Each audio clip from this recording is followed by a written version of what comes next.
Welcome back to Braille's channel.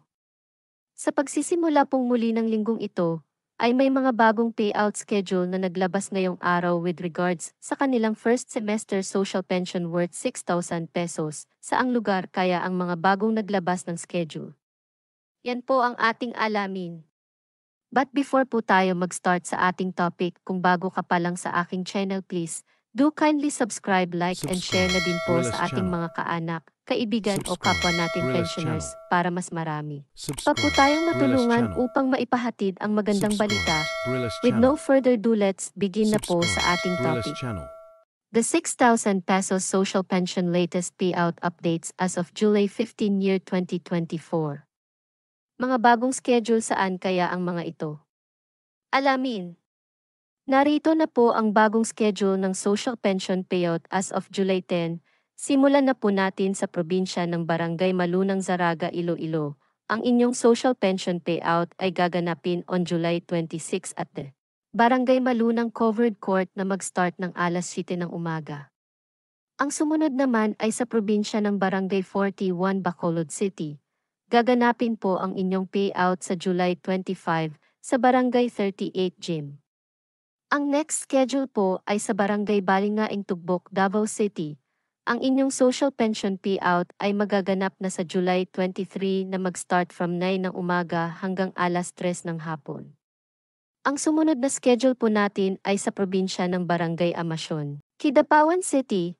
Gaganapin po ang inyong social pension payout on July 17 at CSWDO Kidapawan City na mag-start ng 8 in the morning hanggang 12 ng tanghali.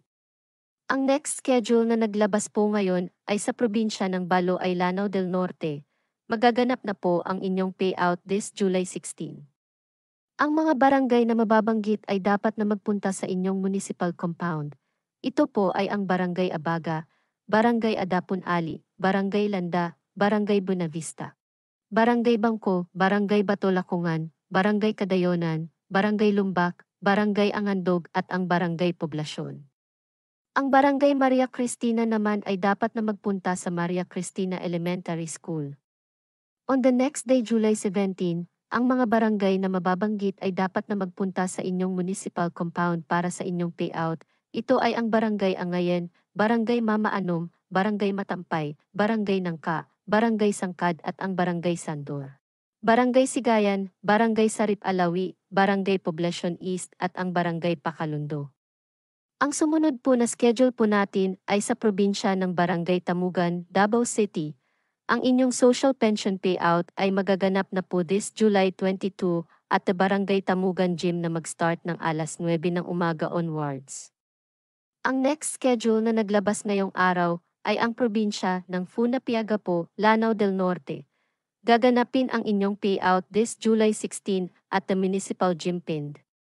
Kabilang din po dito ang Barangay Alawin, Barangay Pendulonan, Barangay Madamba, Barangay Timbangalan, Barangay Pind, Barangay Madaya, Barangay Bubong Denaig, Barangay Maliwanag, Barangay Nindingan, Barangay Taguranao, Barangay Denaig, Barangay Sulo at Barangay Karumatan. Sa Kagabi Gymnasium gaganapin ang inyong payout this July 16.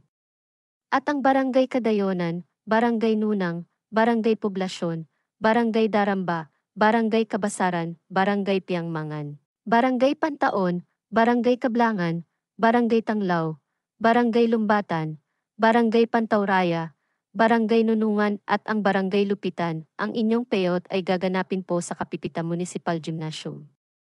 That's it for today's video. Sa ngayon ay ito pa lamang po ang nagbigay ng kanilang announcement. Manatili lamang po kayong nakatutok sa aking channel para sa mga bagong balita at impormasyon with regards po sa inyong payout schedule at iba pa na makakatulong po sa inyo. Maraming salamat po and God bless po sa inyong lahat.